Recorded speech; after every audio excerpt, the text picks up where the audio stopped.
yéen kaay yi aljuma ji dañuy dalalati Lamine Samba Lamine ñu ngi lay nuyu di la dalal. maa ngi ziare bu wér. Dakar Chérif di jàngal ku fi merete daal na nga ko téye ku fi merete sa kër ko waree ci télé. day ñëw rek commencé tëggaay. non mais Cheikh Tidiane. am na ku fi merete. donc ko téye sa kër. bañ ko indi ci biir télévision. après nag nga bàyyi ba jàmm dem nga topp ca wàcc. waaw dafa am benn waay mu ne ma Lamine.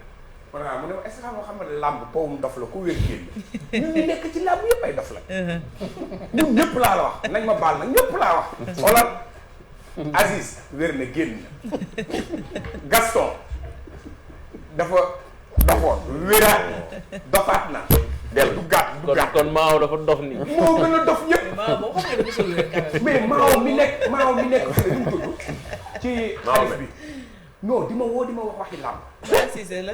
mais xam nga loolu mooy dox yow ñu ngi la coordonné loo diine ngay wax affaire làmb. naa tiitaange bi moo ko jàppoon. waaw ñu dem ci affaire bi. aywa yéen kaay ñu doore koog l'observateur. l'observateur nee na yakkataankat yi moom bàyyiwuñu kenn ndax benn ku feebar ku am ñaar fukki at moom la nu doon sàkku ba ñu ko doon sàkku nag te moom dafa feebar de nee nañ benn volontaire u Croix-Rouge nan la def ba def lu ni mel. loolu l'observateur dikk na ci ak ñun conseil présidentiel bi nga xam ni président Macky Sall def na ko nee na dàqul def lii di état d'urgence localisé muy local bu nekk kenn ku ci nekk boo dëgëree bopp muy Ndakaar ak Thiès ak Diourbel rek ci yem danañ la confiné waat nan la ñu faatoo mooy Sénégal yi nga xam ni faatu nañ ca bitim réew rawatina ca Amérique loolu l'observateur dikk na ci ak ñun L'As Quotidien wane njiitu réew mi mu mel ni kuy joxoñ baaramam mu ne dàquma benn yoon delloowaat lii di état d'urgence localisé nañu dakkal lii di mbumbaay yi ak rumbaay yi rawatina ñi nga xamante ni ñoom ñoo génn àdduna nekk ay kilifa L'As Quotidien nee na ñu bari ñoo xamante ni nii ñu ngi jëlee am feebar te génn àdduna ñi ngi ko jëlee ci dëj yi ak ngénte yi benn professeur bu ñuy wax général Dieng moo ko wax ci biir L'As Quotidien L'As daaneel Vox Populi dikk ak ñun ci mbooloo mu bari mi nga xamante ni nii nekkoon nañ démb ca Medina Baye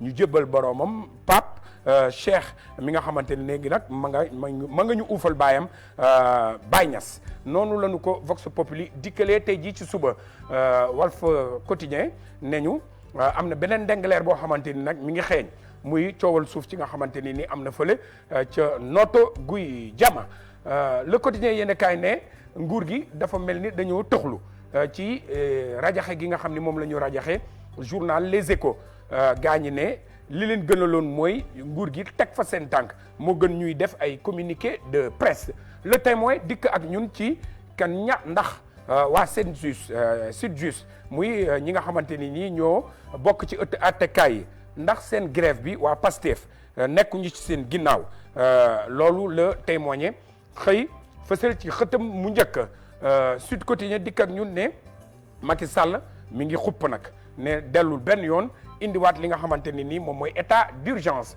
enquête yéen a kaay ne malade yi nag ñoom tàmbali nañu dellu ci l'hôpital yi ndax Fatick xam nga boobu ak léegi ñu ngi dee wax ni Covid 19 bi malade yi dañ ko ragaloon. demuñu waat dañoo dawoon bérébu l'hôpital yi. waaye léegi ñu ngi tàmbalee dem mais dem bi ñuy dem nag day fekk mu trop tard. day fekk xam nga sénégalais moom balaa muy souvent di dem hôpital. day fekk mu du sonn waaw duñ def li chinois di def. chinois day def le yin et le yang. se soigner avant d'être malade. se reposer avant d'être fatigué. gars yi moom dañuy jékki-jékki rek. waaw dañ leen di nguufaan daal yóbbu hôpital fekk c'est trop tard noonu la ñu ko enquête yéene kaay xamale. libération yéene kaay ne dakkal bi tey dakkal na.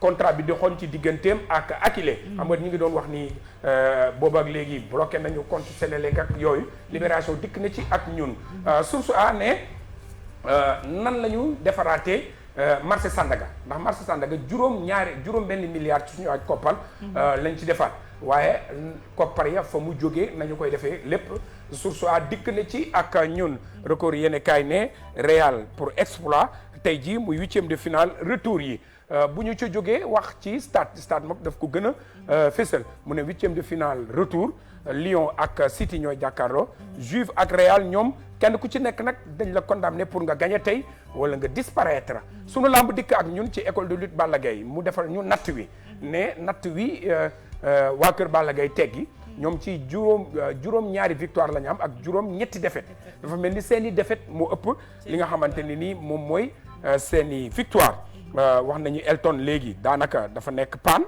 Balla Gaye numéro 2 mi ngi vacances Lamine Golo mooy entraîneur ba nee na ñoom wax dëgg yàlla ñoom li ñu bëggoon mooy jël ngemb d'or xam nga écurie bu jël ndaare moom boo nee da ngay jël ngemb d'or loolu dana doy waar lool.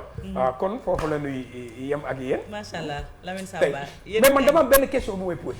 mais lan mooy TikTok parce que man. sama doom yi dañ may woon ma papa dugal nañ la TikTok. application loolu moom baa jàmm la. mooy li ñu doon wax sànq rek application la benn application boo xam ne xale yi am 15 ans ba 25 ans seetlu nañ ni ñoo ci ëpp. ay vidéo actuellement ba mu créé. ma cay def. dañ lay toppandoo de dañ lay yóbbu yow TikTok dañ lay def benn vidéo yu gàtt. sérieux xaw ma lan non damay wax xaw ma lan mooy TikTok. mais man samay doom wallahi dañ may woon ne ma papa. dugal nañ la TikTok. te xam nga naka la. waaw application la. boo xamante ni dañuy def vidéo yu gàtt. waaw vidéo yu gàtt mais dañ ciy boole parfois mu amaale montage effet spéciaux. man dugaleñ ma fa dugalewuñ ma fa jàmm de. mais loolu nga laajte nag sa doom yi nag lan lañ leen dugalee TikTok. Manchester City ba. Manchester City dugal nañ ma sama raak bi Manchester City dugal nañ ko. très bien. donc nag kon yow lépp looy def na nga ko xam bu baax ndax léegi comme que sa doom yi dañ lay wane la kaay ñu dugal boo waxee toj ñu dugal la ko. même démb dugal nan la. ba dañu dem heure bi jot na démb dugal nan la. lii dama koy rectifier. waaw am na benn waay bu ma ne. yow démb lan nga mer. ma ne ko sama kër laa mere. waaw nga TikTok de. non TikTok. waaw xale yi dañ laa TikTok noonu Lamine Samba. TikTok lañ la nii. dañ lay nax. très bon week-end ah. mais non ci yéen. yow da ngay dem liggéey jóg. maa nga RFM bi. RFM waaw. waaw man kañ laay nopp. édition yi même lundi da ngay ñëwaat. en parlant waaw lundi. en parlant de RFM dañuy dem RFM matin Babacar